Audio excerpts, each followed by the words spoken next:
بسم اللہ الرحمن الرحیم۔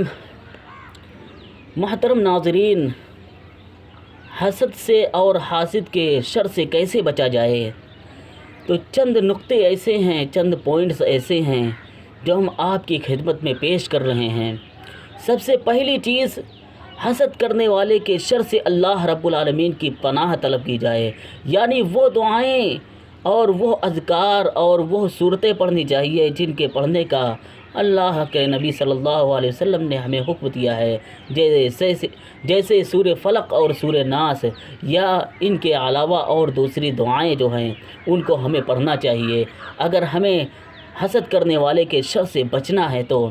دوسری چیز، اللہ رب العالمین کا تقوی اختیار کرنا چاہیے، یعنی ہر معاملے میں اللہ رب العالمین سے ڈرنا چاہیے، اس کی نافرمانی ترک کرنے چاہیے اور اس کے احکامات پر عمل کرنا چاہیے۔ جب ہم یہ کریں گے تو اللہ رب العالمین ہماری حفاظت کرے گا اور ہر قسم کے شر سے ہمیں بچا لے گا۔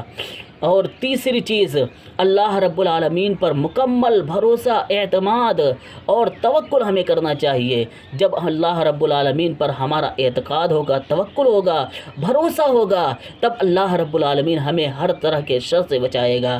اسی طرح ہمیں صبر کرنا چاہیے، یعنی حسد کرنے والے کے جب حاسد حسد کرے تو ہم اس پر ہمیں صبر کرنا چاہیے اور ثابت قدمی سے ہمیں ڈٹے رہنا چاہیے ہے۔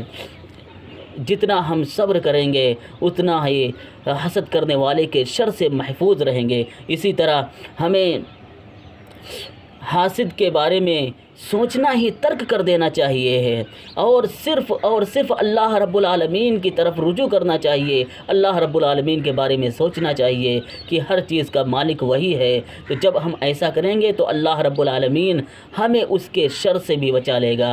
اسی طرح ہمیں صدقہ و خیرات زیادہ سے زیادہ کرنا چاہیے، کیونکہ یہ اللہ رب العالمین کے غضب کو بجھا دیتا ہے۔ اور اسی طرح حسد کرنے والے کے شر سے اگر ہمیں بچنا ہے تو ہمیں اس پر احسان کرنا چاہیے، اس کے ساتھ اچھا سلوک کرنا چاہیے، اس سے جب ملے تو سلام کرے، نرمی سے بات کرے۔ جب وہ یہ دیکھے گا کہ ہم اس سے اچھے سے بات کرتے ہیں تو وہ بھی ہم سے حسد نہیں کرے گا، اچھے سے بات کرے گا۔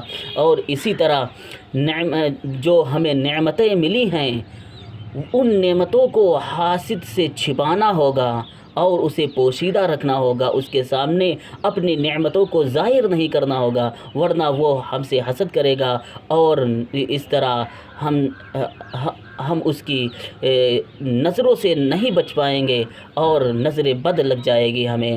کیونکہ یعقوب علیہ السلام نے جب اپنے بیٹے یوسف علیہ السلام کا خواب سنا تو انہوں نے اپنے پیارے بیٹے یوسف علیہ السلام کو یہ حکم دیا تھا کہ یہ خواب اپنے بھائیوں کو نہ بتلانا، ورنہ وہ تمہارے لیے بری تدبیریں سوچنے لگیں گے۔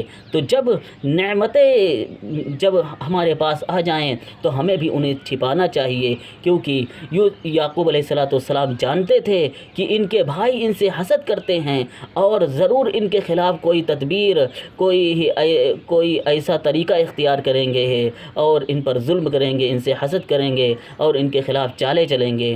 تو یہ وہ وسائل ہیں اور یہ چند پوائنٹس ہیں جن کو ہم اختیار کر کے اپنا کر حاسد کے شر سے اور حسد سے بچ سکتے ہیں۔ اللہ رب العالمین ہمیں اس کی توفیق عطا فرما۔ اے اللہ، ہمیں حاسد کے شر سے بچا لے اور حسد سے ہماری حفاظت فرما۔ آمین۔ تقبل یا رب العالمین۔ السلام علیکم ورحمۃ اللہ وبرکاتہ۔